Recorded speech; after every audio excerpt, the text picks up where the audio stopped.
여러분의 궁금한 점을 포인트만 골라 쉽게 설명해드리는 원포인트 레슨.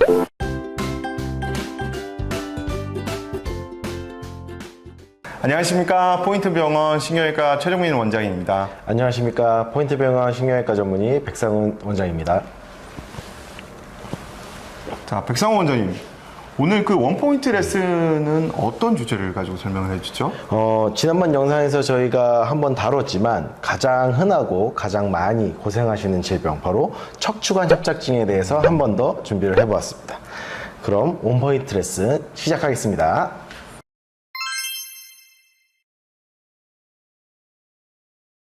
디스크와 협착증의 차이는, 일단은 협착증은 신경이 지나가는 척추관 쪽에 어떤 원인 때문에 그 길이 좁아지는 겁니다. 지금은 추간공 협착증을 제외하고 척추관 협착증에 대해서만 설명을 드리는데요. 지금 보시는 이 모형에서 이 가운데 있는 동그라미, 이 부위가 척추관이라고 부르는 신경이 지나가는 통로인데, 주로는 신경의 뒤쪽에 있는 황색인대라는 인대가 있습니다. 이 모형이기 때문에 현재 여기에는 없는데요. 뼈하고 뼈를 이어주는 힘줄이라고 보시면 됩니다. 그런 것들이 어떠한 원인들 때문에 점점 두꺼워져서 뒤에서 신경이 가는 길을 이렇게 누르는 게 척추관 협착증의 주된 원인이고요. 그리고 디스크 같은 경우는 앞에 보이시는 이 동그란 판, 이 판이 신경이 있는 쪽으로 탈출 또는 돌출이라고 해서 튀어나와서 배 쪽에서 등 쪽으로 신경을 누르는 것을 디스크 탈출증이라고 합니다. 아까 말씀드린 것처럼 디스크는 앞쪽, 복부 쪽에서 등 쪽으로 이렇게 신경을 누르고, 협착증은 주로 등 쪽에서 복부 쪽으로 이렇게 신경을 누르는데, 대개의 경우에 젊은 환자분을 제외하고는 이것은 나이와 관계된 노화의 질환이기 때문에 서서히 진행하게 돼서 디스크 탈출증과 척추관 협착증이 동반된 경우들이 상당히 많습니다. 디스크 탈출증을 치료하는 기간, 그게 수년이 될 수도 있고 수십 년이 될 수도 있겠지만, 그 통증을 조절하는 기간에 뒤쪽에서 황색인대가 이렇게 자라나서 척추관 협착증이 생기는 경우들도 상당히 많이 있습니다.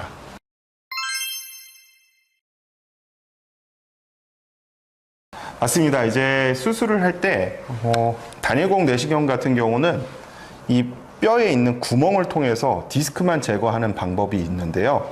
대개 우리 디스크 탈출증의 경우에는 뒤쪽에 있는 뼈를 일부 제거를 하고 디스크를 제거하게 됩니다. 그래서 뼈에 구멍이 생기고 아까 말씀드렸던 황색인대라는 뼈하고 뼈를 이어주는 힘줄을 제거를 해야 되기 때문에 일부 불안정성이 생깁니다. 그래서 이 불안정성이 생긴 환자의 경우에는 근육을 키워서 불안전한 척추 관절을 보존해주지 않으면 나중에는 척추 전방전이증이라 해서 뼈가 어긋나는 병들이 생기는 경우도 있습니다. 이럴 경우에는 척추 유합 수술이라는 나사목 고정 수술을 통해서 척추뼈와 뼈의 움직임을 제한하게 됩니다. 척추관 협착증은 척추 후방에서 시작을 하는데, 뼈에 구멍을 조그맣게 내고 황색 인대를 제거하게 되면 척추관이 넓어지는, 그래서 척추관을 감압하는 수술을 하게 되는데, 디스크 탈출증이 생긴 경우에는 지금까지 했던 과정을 모두 하고 신경을 확인한 다음에 신경을 옆으로 젖고 디스크가 튀어나와 있는 것들을 제거를 하게 됩니다. 결국에 디스크 탈출증이 있는 경우에는 원치 않지만 뼈의 구멍을 일부 내고 황색인대도 제거를 하게 되는 거죠. 그렇게 되면은 척추 뼈하고 뼈를 잡아주던 힘줄이 일부가 없어지기 때문에 불안정성이 생길 수 있습니다.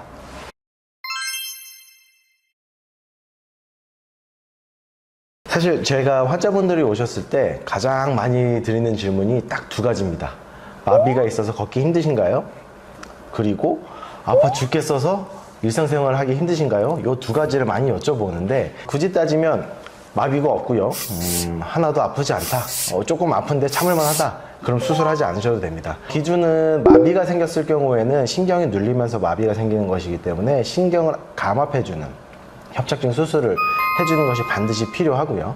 두 번째, 마비는 없지만 통증이 심한 경우, 통증이 심한 경우에도 보존적 치료, 약물 치료라든지 물리치료, 시술이나 주사치료 등 여러 가지 보존적 치료가 있는데, 그런 보존적 치료로 충분히 통증이 조절이 된다면 굳이 수술을 하지 않습니다. 교과서적으로 보자면 일반적으로는 보존적 치료, 아까 말씀드렸던 약물 치료, 물리치료, 여러 가지 보존적 치료들을 시행했음에도 불구하고 2달에서 3달 이상 통증이 지속되고 좋아지지 않는다면 수술을 하는 것을 권장드립니다.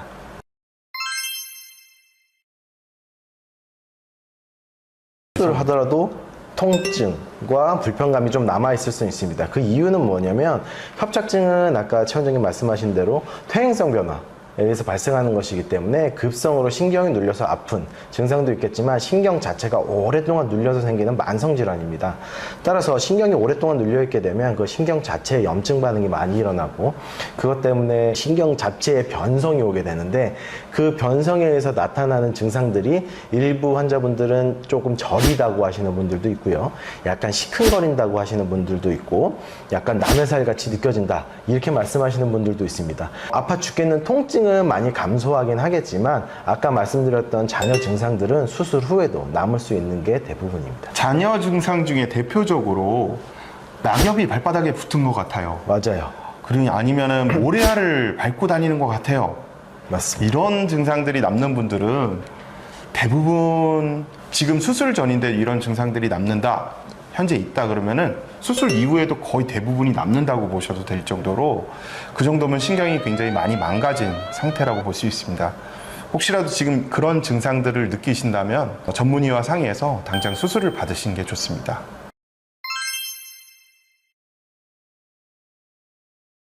척추관 협착증 수술이라고 해서 종류가 한 가지만 있는 것은 아니고요. 아까 최 원장님께서 말씀하신 대로 단순한 감압술 을 진행할 수도 있고 나사를 통한 나사 고정술, 추체관 유압술 등 여러 가지 수술을 할 수 있습니다. 저희가 일반적으로 내시경을 통해서 하는 단순 감압술 같은 경우에는 일반적으로 보조기를 착용하고 한 달가량 쉬시는 게 좋다고 이야기를 드리고요. 물론 그 쉬신다는 게 누워만 있어야 되는 것은 아니고 일상생활을 하시는 거는 전혀 지장이 없고 만약에 척추관 협착증 수술에 대해서 나사 고정술 혹은 추체관 유압술까지 같이 진행을 한 경우라면 약 3개월 동안 보조기를 착용하시게 되고요. 그 기간 동안에는 무리한 신체 활동이라든지 무거운 물건을 드는 행동들은 하지 않으시는 것이 좋습니다. 3개월이 지났다고 하더라도 치료가 완전히 끝나는 것은 아니고 3개월, 6개월, 1년차 될 때 엑스레이와 CT 등을 통해서 수술 부위가 안정되고 잘 유압이 되고 있는지도 확인을 해보셔야 합니다. 일반적으로 감압술, 단순 감압술만 진행하게 되는 경우에는 아까 말씀드렸던 것처럼 협착증 이외에 디스크가 새로 발생을 한다든지 협착증 수술을 했지만 척추관이 아닌 신경공 옆에 있는 작은 구멍들이 막히는 증상들이 나타날 수 있기 때문에 추가적으로 수술을 진행하는 경우가 있고요. 나사고정술과 추체관 유압술 등 완전한 감압을 진행한 경우에는 일반적으로 수술이 잘 진행됐다는 가정하에 그 해당 부분에 대해서는 재발하는 경우가 거의 없다고 보시면 되겠습니다. 네, 사실 그 척추관 협착증이 생기는 경우들도 보면은 후방에 있는 황색인대가 자라나는 경우들이잖아요. 근데 이 황색인대가 자라나는 경위가 척추 자체가 불안정해서 많이 자라나는 겁니다. 어떻게든 우리 몸을 잡아주고 싶어서 인대가 점점 커지는 병이기 때문에 맞습니다. 추체관 유압이라는 수술은 두 뼈의 움직임을 막아놓는 수술이기 때문에 다시 자라날 수가 없는 거죠.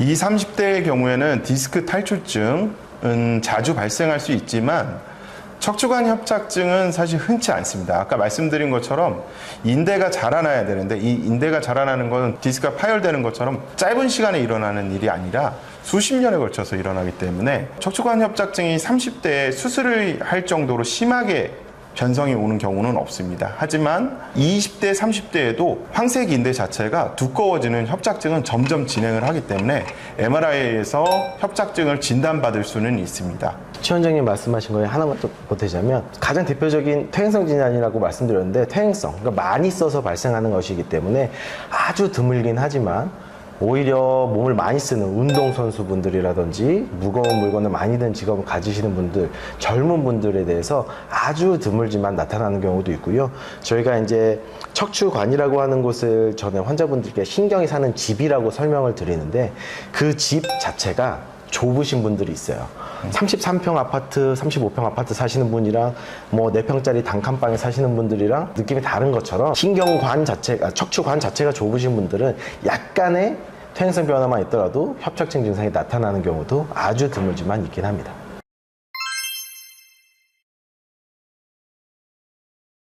일반적으로 찜질이라고 말씀하신다면 아까 말씀드렸던 척추관 협착증 때문에 발생하는 엉치, 허벅지, 종아리 이 부위의 통증을 조절하기 위한 찜질을 말씀하시는 것 같은데 냉찜질, 온찜질 뭐가 됐든 상관없습니다. 환자분들이 하고 나서 내가 편안함이 느껴지신다면 어떤 것이든 상관은 없지만 일반적으로는 차가운 찜질, 그러니까 냉찜질을 하는 경우에 그 감각이 지나가는 길이 통증이 지나가는 길과 거의 유사하게 지나가기 때문에 가급적이면 냉찜질보다는 온찜질 그리고 반신욕 같은 거 하시는 것이 훨씬 도움이 될 겁니다.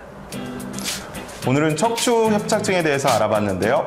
오늘의 원포인트 레슨이 유익하셨다면 구독, 좋아요, 알림 설정 부탁드려요.